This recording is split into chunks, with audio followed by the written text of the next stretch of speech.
नमस्कार। संपूर्ण हिंदी स्पेशल एकमात्र YouTube channel Phefana Hindi classes पर आप सभी का स्वागत है। और इस क्लास में अपन पढ़ रहे थे हिंदी भाषा की शिक्षण विधियां। हिंदी भाषा की शिक्षण विधियों में अपनों ने शुरू किया था व्याकरण शिक्षण, और व्याकरण शिक्षण की विधियों में कल की क्लास में अपनों ने देखी थी निगमन विधि।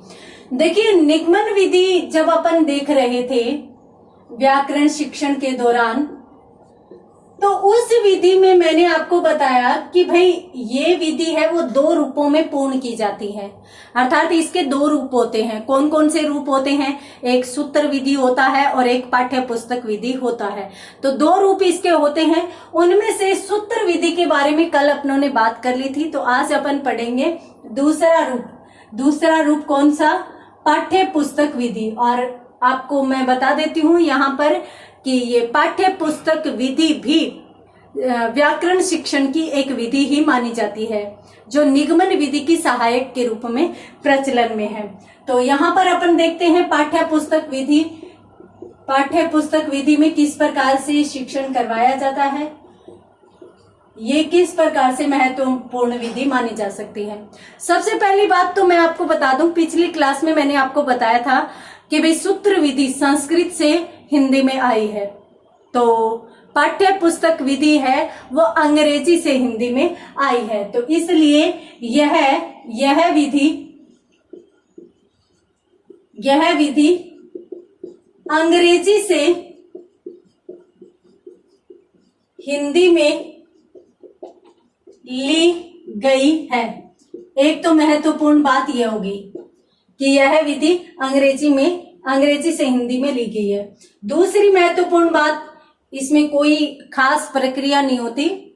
छात्रों को, विद्यार्थियों को शिक्षक है वो पाठ्य पुस्तक का यानी किसी एक महत्वपूर्ण पुस्तक का नाम बता देता है और बता देता है कि भाई इस प्रकार के वो नियम है, उनको तुम्हें याद करना है। बस छात्र बिना सोचे समझे उन नियमों का रट्टा लगाते हैं। उन नियमों का रट्टा लगाकर फिर नियमों से संबंधित कुछ भी आ जाता है उसको सोल्व करने का या उसका हल निकालने का प्रयास है वो करते हैं। तो इस विधि की प्रक्रिया क्या होगी कि शिक्षक जो है वो शिक्षक टॉपिक से संबंधित जो भी हो, कोई भी टॉपिक हो, तो शिक्षक यहाँ पर क्या करता है? शिक्षक विषय संबंधी का मतलब यहाँ पर टॉपिक से लिया जाएगा। भी विषय का मतलब यहाँ पर हिंदी ही है, कहीं और विषय का मत समझ लेना। तो शिक्षक विषय संबंधित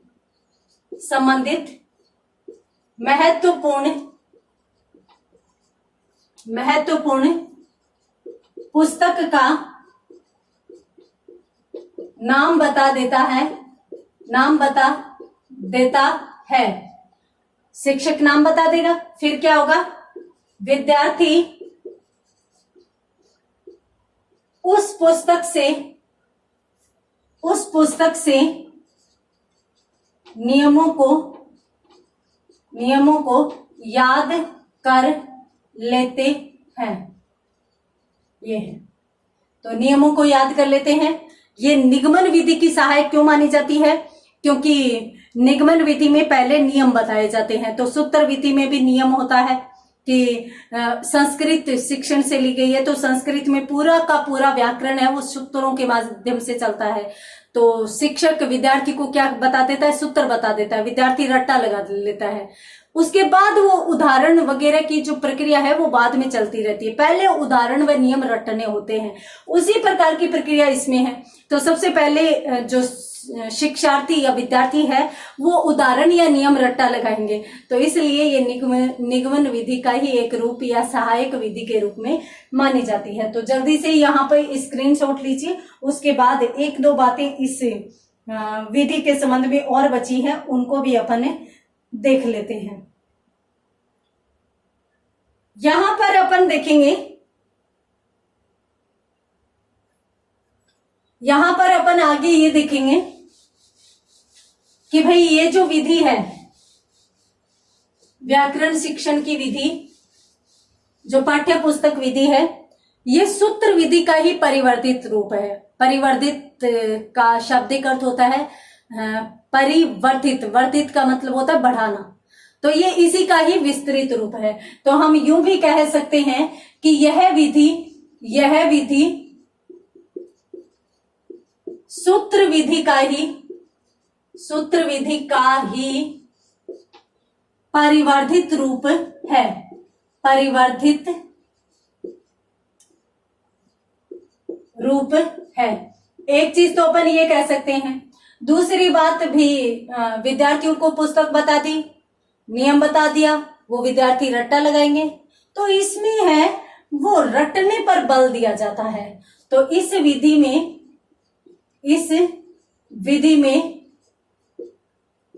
रटने पर बल दिया जाता है, ये इसकी महत्वपूर्ण बात होगी। इसके साथ साथ इस विधि की जो महत्वपूर्ण बात कही जा सकती है कि भाई मनोविज्ञान रटने पर बल नहीं देता। वर्तमान में मनोविज्ञान यूं कहता है खेल खेल के माध्यम से सिखाओ, चित्रों के माध्यम से सिखाओ, कहानियों के माध्यम से सिखाओ, कैसे भी सिखाओ, बस बालक को पता ही नहीं चले कि आप उसे पढ़ा रहे हो। तो इस तरीके से बालक को पढ़ाना है। तो जहां पर यहाँ सीधा का सीधा नियम व सिद्धांत बता दिए जाते हैं और विद्यार्थी के रटने पर अधिक बल दिया जाता है, तो जाहिर सी बात है कि मनोविज्ञान तो इस विधि का समर्थन नहीं करेगा। तो अपन ये कह सकते हैं कि भाई यह विधि है वो अमनोवैज्ञानिक व अरुचिकर विधि होती है। अब विद्यार्थी को यदि अपन नियम रटने के लिए कहेंगे तो वो रुचि लेगा क्या? बिल्कुल नहीं लेगा। तो इसलिए अरुचिकर विधि भी इसे माना जाता है। तो अपन क्या कह सकते हैं कि यह विधि अमनोवैज्ञानिक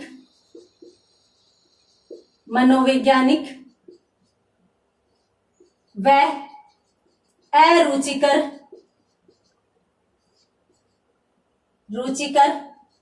मानी जाती है। यहां पर मैं आपको बता देती हूं कि कुछ विद्वान इस विधि को अमनोवैज्ञानिक व अरुचिकर मानते हैं, तो इसलिए हमने इस तत्व को भी शामिल कर लिया है। तो इसी के साथ पाठ्य पुस्तक विधि कंप्लीट होती है, जो निगमन विधि के सहायक के रूप में आई है, हमने देखा है। तो जल्दी से स्क्रीनशॉट लीजिए, उसके बाद अपन बढ़ते हैं अगली विधि की तरफ। तो अगली विधि और है वो कौन सी कही जा सकती है, ये भी अपन यहां पर देख लेते हैं। देखिए, सबसे पहली विधि, जब मैंने आपको व्याकरण शिक्षण की महत्वपूर्ण विधियां लिखवाई थी, तब मैंने आपको लिखवाया था कि भाई व्याकरण शिक्षण की अनेक विधियां हैं और अनेक विधियों में सबसे पहले अपनों ने देखी आगमन विधि, उसके बाद अपनों ने देखी निगमन विधि, उसके बाद अपनों ने आगमन निगमन विधि और उसके बाद सूत्र व पाठ्य पुस्तक देखा था। तो सूत्र व पाठ्य पुस्तक विधि को तो अपनों ने निगमन विधि के सहायक के रूप में देख ही लिया है यहाँ पे। तो अब अपन बात करते हैं किसकी? अब अपन बात करते हैं आगमन निगमन विधि की। आगमन निगमन विधि की अपन बात कर लेते हैं। निगमन विधि, अब देखिए ये विधि क्या है? जैसा कि नाम से स्पष्ट है, ये दो विधियों का मेल है।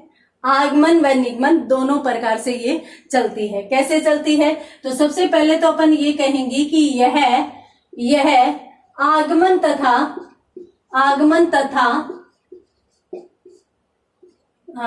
निगमन दोनों विधियों का, आगमन तथा निगमन दोनों विधियों का मिश्रण है, या फिर अपन कहें कि मिला जुला रूप है। अब ये क्या चीज है? मिला जुला रूप है। इसलिए मिला जुला रूप है क्योंकि आगमन में अपन किसको लेकर जाते हैं? अपन पहले उदाहरण और बाद में नियम को लेते हैं, ठीक है।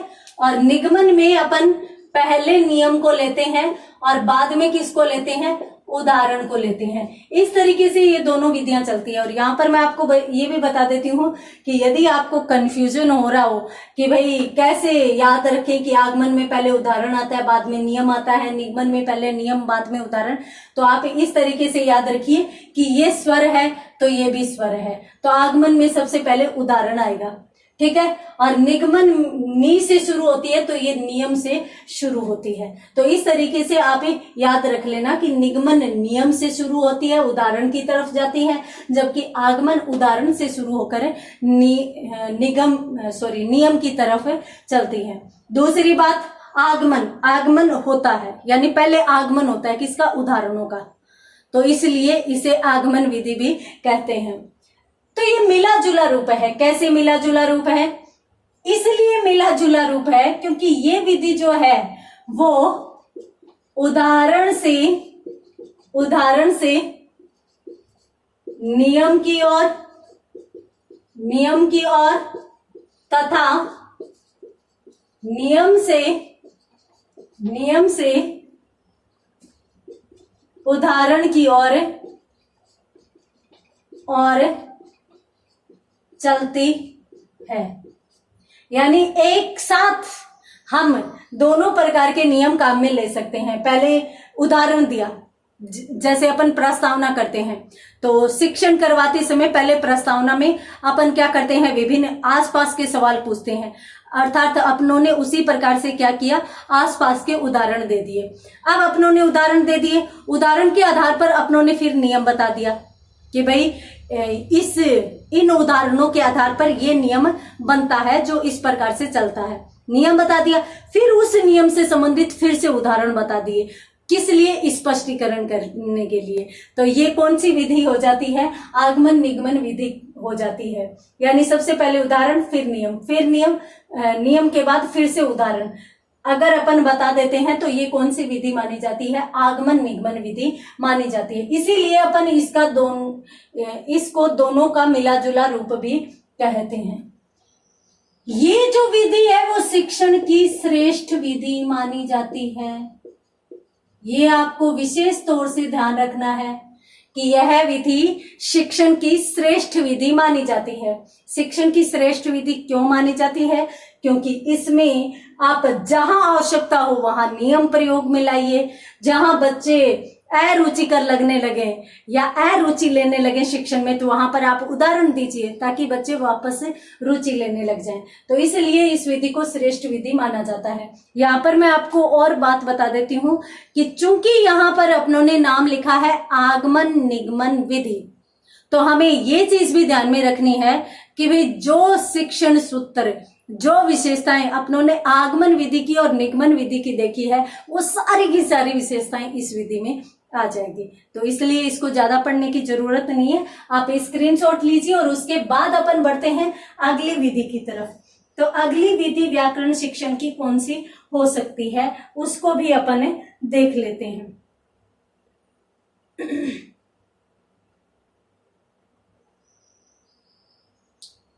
तो यहां पर अपन देखते हैं अगली विधि।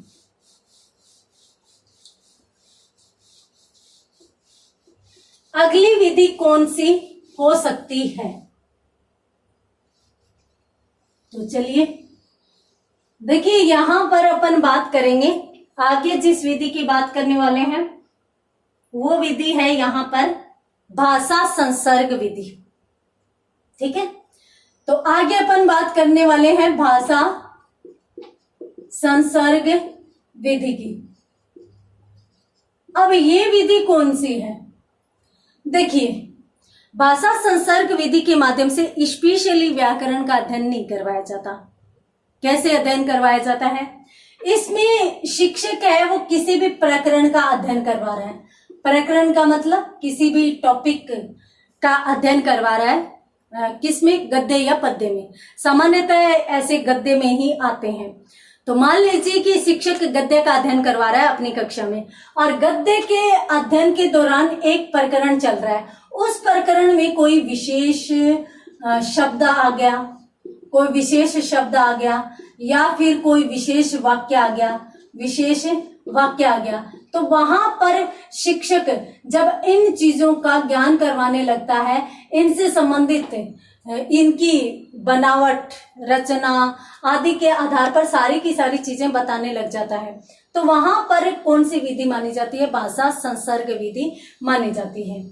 कैसे कि मान लीजिए शिक्षक है, वो किसी प्रकरण का अध्ययन करवा रहे हैं, वहां पर एक नाम आ गया, कौन सा?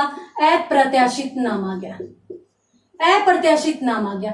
तो यहाँ पर जो शिक्षक है वो इस पूरे शब्द को खोलकर बताएगा कि भाई ये जो शब्द है, हालांकि अपन देखते हैं कि जो बच्चे होते हैं उनको इतना लंबा शब्द है वो समझ में नहीं आता, और ये भी समझ में नहीं आता कि भाई ये शब्द किस प्रकार से बना हुआ है। तो इस शब्द को उन्होंने यूं कह दिया कि भाई इसमें अ और प्रति ये दो तो उपसर्ग है, और इसके साथ साथ आशा मूल शब्द है और इत प्रत्यय है। इस प्रकार से ये शब्द बना है। तो अ प्रति क्या हो गया? अप्रति हो गया, और प्रति जोड़ आशा क्या हो गया? प्रत्याशा हो गया, और फिर इत प्रत्यय लगने पर जो अप्रत्याशा के साथ इत प्रत्यय लगा तो अप्रत्याशित शब्द बन गया। कैसे बना? तो यहाँ पर शिक्षक है वो इसके बारे में बताता है कि भाई ये उपसर्ग है, फिर बताता है कि भाई ये जो प्रति है ये भी क्या है? उपसर्ग है, उपसर्ग है, परंतु ये उपसर्ग आशा शब्द के साथ जुड़ता है, तब यहाँ पर क्या होती है? संधि होती है। और संधि कैसे होती है और संधि कौन सी होती है, तो वो पूरी संधि का नियम बताएगा। यहाँ पर जो यण संधि काम में आ रही है, यहाँ पर ई और ए, यानी ई के साथ अन्य स्वर मिल रहा है, तो प्रति जोड़ आशा का शब्द क्या बन जाता है? प्रत्याशा शब्द बन जाता है। अगर आपको इससे संबंधित और अधिक जानकारी चाहिए, संधि में कौन कौन से नियम कैसे कैसे चलते हैं, तो अपनी डेली सुबह 8 बजे व्याकरण की क्लास आ रही है, आप उसमें जुड़िए। संडे की अपनी मेगा क्लास आ रही है जिसमें अपन एक टॉपिक एक क्लास लेकर चल रहे हैं। हालांकि बड़ी क्लास होती है, 2 घंटे की क्लास वो कम से कम रखी जाती है, तो उसमें आप देख सकते हैं। यहाँ पर मैं आपको सीधा बता देती हूँ कि भी प्रत्याशा शब्द बनता है, और उसके आगे क्या प्रत्यय जुड़ा हुआ है? इत प्रत्यय। तो अ और प्रत्याशा जुड़ा तो शब्द क्या बना? अप्रत्याशा बना, अप्रत्याशा। अब अप्रत्याशा के साथ इत जोड़ा तो शब्द क्या बन गया? अप्रत्याशित शब्द बन गया। अब यहाँ पर शिक्षक है वो उपसर्ग का भी ज्ञान कराने लग जाता है, संधि के नियम का भी ज्ञान करवाता है, साथ साथ में प्रत्यय के नियम का भी ज्ञान करवाता है। जब ये तीनों चीजें वो साथ साथ बता रहा है, तो इसका मतलब क्या है कि कौन सी विधि द्वारा अध्ययन करवाया जा रहा है? भाषा संसर्ग विधि द्वारा अध्ययन करवाया जा रहा है। तो इसको अपन कैसे लिख सकते हैं, किस रूप में लिख सकते हैं, किस रूप में देख सकते हैं, तो चलिए देखते हैं। देखिए इसमें क्या होता है कि इसमें शिक्षक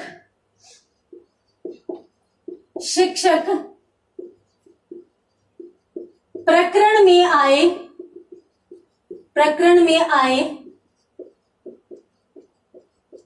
उदाहरणों को आधार बनाकर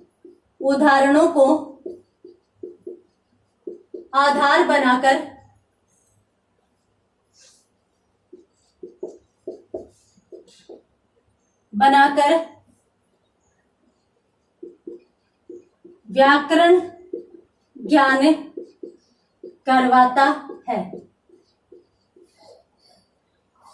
शिक्षक प्रकरण में आए उदाहरणों को आधार बनाकर क्या करवाता है? व्याकरण का ज्ञान करवाता है। तो इसलिए अब देखिए, अब व्याकरण का स्पेशली तो बच्चों को कहा ही नहीं गया कि भैया आज हम उपसर्ग पढ़ेंगे। जैसे ही बीच में कोई शब्द आया, आपको पता है ये शब्द कैसा बना, तो बच्चों की रुचि बन गई। कैसे बना?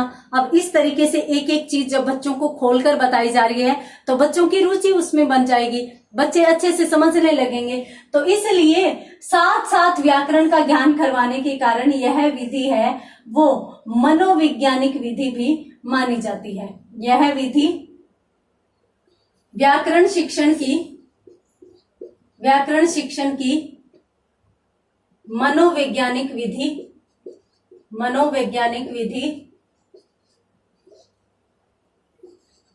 मानी जाती है।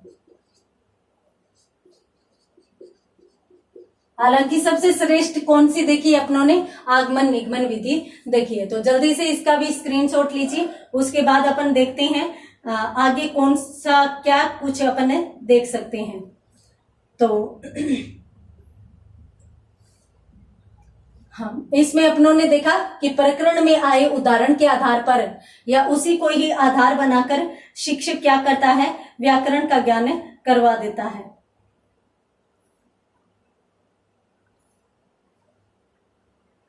तो देखिए यहां पर अपन और कौन सी चीज बता सकते हैं। सबसे पहली बात और सबसे महत्वपूर्ण बात तो देखिए,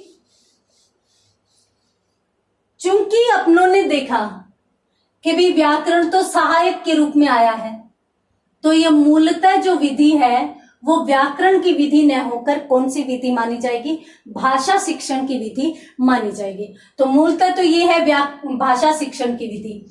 हालांकि भाषा के माध्यम से अपन भाषा का कुछ भी पढ़ा रहे हैं, अपन गद्य का कुछ भी पढ़ा रहे हैं, साथ साथ अपनों ने जो शब्द आया उसके आधार पर अपनों ने व्याकरण बता दिया। तो यहाँ पर जो मूलतः तो है वो भाषा शिक्षण की विधि हुई, साथ साथ व्याकरण चला, तो इसलिए यह विधि एक उपयुक्त विधि भी कही जा सकती है। और चूंकि अपनों ने पाठ में आए शब्द को अच्छे तरीके से खोलकर बताया, तो ये सारी समझने के लिए, ये सारी बातें समझने के लिए एक अच्छा दिमाग चाहिए। अच्छा दिमाग का मतलब हुआ कि परिपक्व दिमाग चाहिए। अगर आप छोटे छोटे बच्चों को इस प्रकार से बीच बीच में ये चीजें बताने लगेंगे, बच्चे रुचि नहीं लेंगे।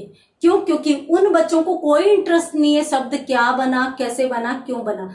तो ये लेवल के अनुसार चीजें आनी चाहिए। तो यहाँ पर अपन इस विधि के बारे में ये चीज कह सकते हैं कि भाई यह विधि सबसे पहली बात तो मूलतः भाषा शिक्षण की विधि है। मूलतः किसकी विधि है? भाषा शिक्षण की विधि है। यह विधि मूलतः भाषा शिक्षण की विधि है, व्याकरण शिक्षण की विधि नहीं है। क्यों नहीं है? क्योंकि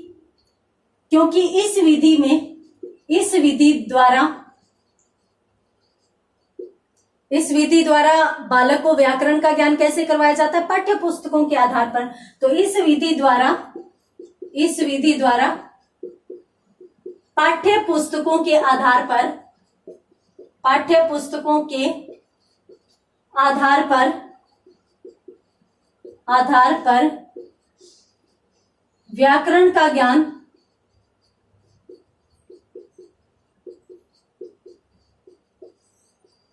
करवाया जाता है। एक चीज ये होगी, इस विधि द्वारा पाठ्य पुस्तकों के आधार पर ज्ञान करवाया जाता है, इसलिए इस विधि को एक उपयुक्त विधि भी मान सकते हैं। तो यह शिक्षण की उपयुक्त विधि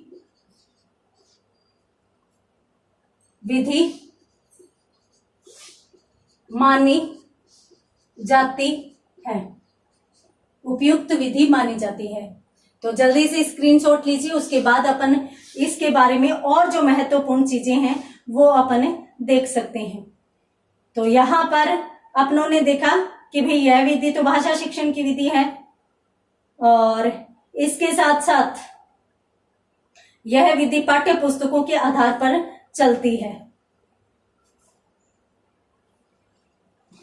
उसके बाद अपन जो महत्वपूर्ण चीज देखें तो वो ये है, पहले तो मैंने बताया कि भाई उच्च स्तर में अपन उच्च माध्यमिक स्तर से सारा का सारा ले सकते हैं। तो यह विधि उच्च माध्यमिक स्तर पर ही क्या होगी, सर्वाधिक उपयोगी विधि मानी जाएगी। सर्वाधिक उपयोगी विधि, यह विधि उच्च माध्यमिक स्तर पर सर्वाधिक उपयोगी विधि मानी जाती है। एक चीज तो ये होगी कि उच्च स्तर पर, उच्च माध्यमिक स्तर पर सर्वाधिक उपयोगी विधि मानी जाएगी। इसकी प्रक्रिया किस रूप से होगी? अपनों ने 2-3 चीजें यहाँ पर देख ली है कि भाई पाठ्य पुस्तकों के आधार पर और पाठ्य पुस्तकों में भी प्रकरण पर आए किसी विशेष शब्द या विशेष वाक्य के आधार पर व्याकरण का शिक्षण करवाया जाता है। तो इसकी संपूर्ण प्रक्रिया क्या होगी? तो प्रक्रिया ये होगी कि सर्वप्रथम तो शिक्षक क्या करेगा? शिक्षक किसी ऐसी पुस्तक का चयन करेगा, किसी ऐसी पाठ्य पुस्तक का मतलब है कि जो सिलेबस में पुस्तक है, उस पुस्तक में का चयन करेगा और उस पुस्तक में भी ऐसे कवियों को चयनित करेगा या ऐसे पाठ जिनका चयन करेगा कि वो ऐसे कवि हों जो भाषा पर अधिकार रखते हों, भाषा पर अधिकार रखते हों। तो भाषा पर अधिकार रखने वाले कवियों के पाठों का चयन करेगा और फिर वो क्या करेगा? फिर उनके माध्यम से जब वो पढ़ाएगा तो जाहिर सी बात है कि जिनका भाषा पर अधिकार है तो वो बहुत ही अच्छे अच्छे शब्द देंगे, उन पाठों में बहुत ही सुंदर सुंदर अच्छे अच्छे व्याकरणिक शब्द आएंगे और वो शुद्ध भी होंगे। तो उस आधार पर शिक्षक विद्यार्थियों को उन सभी शब्दों का ज्ञान करवाता जाएगा और विद्यार्थी साथ साथ पाठ के साथ साथ व्याकरण का अध्ययन भी करते जाएंगे। तो इस प्रकार से इसकी प्रक्रिया होती है। सबसे पहले पुस्तक का चुनाव, फिर कवि का चुनाव और फिर कवि के द्वारा रचित जो पाठ है उस पाठ को पढ़ाता है और उस पाठ में फिर बीच में जो भी प्रसंग आता है या जो भी प्रकरण विशेष आता है उससे संबंधित व्याकरण का ज्ञान करवा देता है। तो अपन इसको किस रूप में लिख सकते हैं? अपन इसको इस रूप में लिख सकते हैं कि भाई इस विधि द्वारा शिक्षण करवाते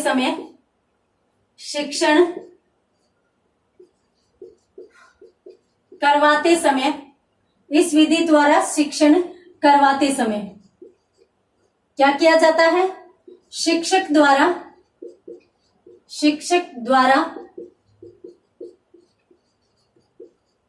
भाषा पर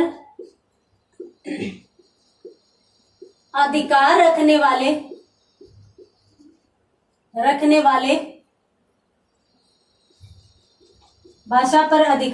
वाले कवियों के पाठों से संबंधित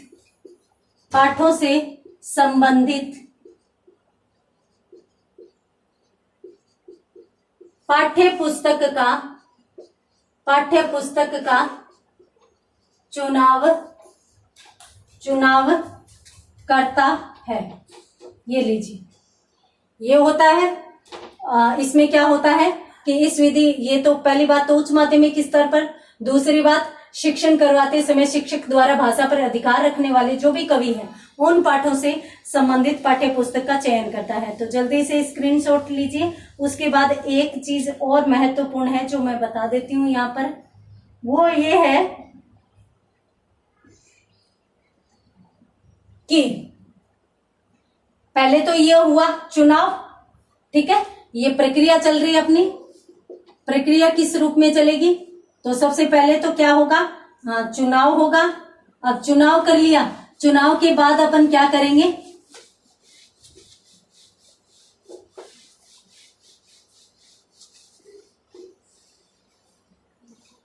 चुनाव के बाद शिक्षक क्या करता है कि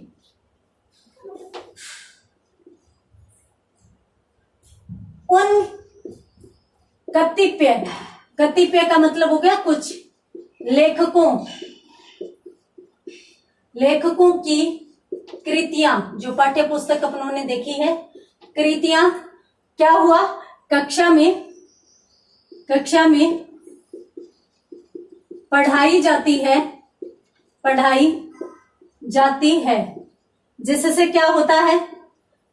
जिससे विद्यार्थी क्या करते हैं? जिससे विद्यार्थी भाषा के सही रूप का ज्ञान प्राप्त कर सके। ये लीजिए,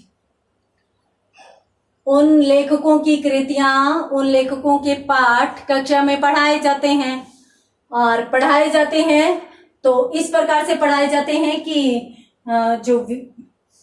जो शिक्षार्थी है, जो विद्यार्थी है, वो भाषा के सही रूप का ज्ञान यहाँ पर प्राप्त कर सके। इस विधि की एक कमजोरी ये है कि भाई यह एक पूर्ण विधि नहीं है, पूर्ण विधि नहीं है। अब पूर्ण विधि क्यों नहीं है? क्योंकि ये तो सहायक के रूप में चल रही है। किसके सहायक के रूप में? पाठ्य पुस्तकों के सहायक के रूप में। अब शिक्षक क्या करता है? शिक्षक सबसे पहले तो पाठ्य पुस्तक का चयन करता है। पाठ्य पुस्तक में भी उन लेखकों की, उन कृतियों को लेकर आता है जो कृतियां कौन सी है, भाषा की दृष्टि से या व्याकरण की दृष्टि से बहुत अच्छी कही जा सकती है, तो उनको लेकर और फिर वो क्या करता है, कक्षा में पढ़ाने लगता है। तो पढ़ाते समय वो जैसे जैसे शब्द आएंगे, जैसे जैसे चीजें आती जाएगी, वैसे वैसे उनसे संबंधित ज्ञान है वो करवाता जाएगा। तो इसलिए इस विधि को अपन पूर्ण विधि नहीं कह सकते। तो जल्दी से स्क्रीनशॉट लीजिए, उसके बाद अपन देखते हैं।